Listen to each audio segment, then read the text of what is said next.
যেমন ধরেন এই আসিয়ার ধর্ষকের যদি একটা দৃষ্টান্তমূলক একটা শাস্তি আমরা দিতে পারি এবং সেই শাস্তি দেওয়ার মাধ্যমে কিন্তু আমাদের হচ্ছে একটা কি বলে একটা সচেতনতা তৈরি হবে এবং ধর্ষকরা কিন্তু সেই সাহসটুকু পাবে না যে একটা বাচ্চা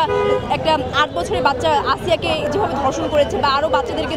ধর্ষণ করেছে আমরা প্রত্যেকদিন নিউজ পেপার খুললে যে ধর্ষণের ঘটনাগুলো আমরা শুনতে পাই এবং এই সাহসটুকু কিন্তু তারা তখন পাবে না। তো এই যে বাংলাদেশের যে একটা বিচারহীনতা সংস্কৃতি দিনের পর দিন তৈরি হয়েছে এবং সেই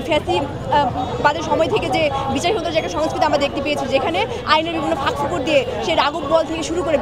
যে কোনো ধর্ষকই হচ্ছে এই মামলার একটা লেন্দি প্রসেসের কারণে তারা কিন্তু হচ্ছে পার পেয়ে যায় এবং তারা কিন্তু এই ধর্ষণের যে বিচার সেগুলো কিন্তু নিশ্চিত হয়নি বাংলাদেশে। তো এই বিচারহীনতার সংস্কৃতি থেকে যদি আমরা বের হয়ে আসতে পারি এবং যদি এই ইন্টারিম গভর্নমেন্ট যদি হচ্ছে আমরা এই যে ধর্ষণ বিরোধী মঞ্চ থেকে 5টা দাবি সহ যে একটা স্মারকলিপি আমরা আইন উপদেশের কাছে এবং আমাদের প্রধান বিচারপতির কাছে কিন্তু আমরা দিয়ে এসেছি অলরেডি এবং এই পরিপ্রেক্ষিতে কিন্তু সেখানে আছে যে ধর্ষণ বিরোধী যে একটা ট্রাইব্যুনাল গঠন করা এবং আসিয়ার যে ধর্ষণ তার একটা দৃষ্টান্তমূলক একটা শাস্তি দেওয়া এবং এই যে শাস্তি নিশ্চিত হওয়ার মাধ্যমে কিন্তু তখন মানুষজনের মধ্যে একটা ভয় ঢুকে যাবে। আমরা দেখতে পেয়েছি কিন্তু যে এসিড নিক্ষেপের ব্যাপারটা যখন বেড়ে গিয়েছিল আমাদের সোসাইটিতে তখন কিন্তু হচ্ছে একসাথে অনেকগুলো মৃত্যুদণ্ড তারা কিন্তু দিয়েছে এবং দৃষ্টান্তমূলক শাস্তি যাবজ্জীবন কারাদণ্ড দিয়েছে এবং আমাদের সোসাইটি থেকে কিন্তু হচ্ছে এখন এসিড নিক্ষেপের যে ক্রাইমটি সেটা কিন্তু এখন অনেকটা কমে গিয়েছে। তো ধর্ষণের ক্রাইম তখনই কমবে যখন হচ্ছে এরকম আমাদের যে দৃষ্টান্তমূলক শাস্তি যখন নিশ্চিত হবে তখনও ধর্ষণের আর সাহস পাবে না এবং আমরা আমাদের দাবিতে এও বলেছি আমাদের স্মারকলিপিতে যে শিক্ষা প্রতিষ্ঠান থেকে শুরু করে যেখানে নারীদের আনাগোনা থাকে বিভিন্ন কর্মস্থল থেকে শুরু করে সব জায়গায় কিন্তু ধর্ষণ বিরোধী যে নারী নিপীড়ন বিরোধী যে সেল গঠন করার কথা কিন্তু আমরা বলেছি। এগুলো যদি বাস্তবায়ন করে ইন্টারিম গভর্নমেন্ট তবেই হচ্ছে এই ধর্ষণের ব্যাপারটা আমাদের সমাজ থেকে কমে যাবে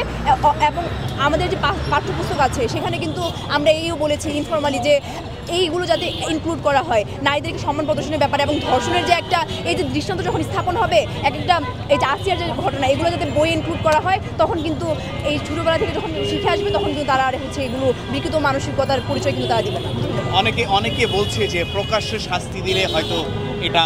হয়তো নির্মূল করা সম্ভব হবে কিছুটা, এটা আপনারা পক্ষে কিনা? দেখুন আমরা চাচ্ছি যে যাতে একটা দৃশ্যতমূলক একটা শাস্তি হয় এবং সর্বোচ্চ শাস্তি মৃত্যুদণ্ড যাতে নিশ্চিত হয় এই আসিয়ারটাতে এবং আমরা ধর্ষণ বিরোধী মঞ্চ থেকে যে 5টি দাবি উত্থাপন করেছি সেখানে কিন্তু আমরা এটা আমাদের 2 নম্বর দফাতে কিন্তু আমরা এটা নির্দিষ্ট একদম উল্লেখ করে দিয়েছি। তো সেখানে হচ্ছে নট নেসেসারি যে সবার সম্মুখে এসে শাস্তি দিতে হবে, তার যদি ফাঁসি কার্যকর হয় এবং সর্বোচ্চ শাস্তি মৃত্যুদণ্ড যদি কার্যকর হয় সেটাও কিন্তু দৃষ্টান্ত হয়ে যাবে এবং সেটা যখন আমাদের সোসাইটিতে ছড়িয়ে পড়বে তখন কিন্তু তারা হচ্ছে সচেতন হয়ে যাবে এবং তারা কিন্তু ধর্ষণের মতো এহেন কর্মকাণ্ড করার সাহসটা পাবে না।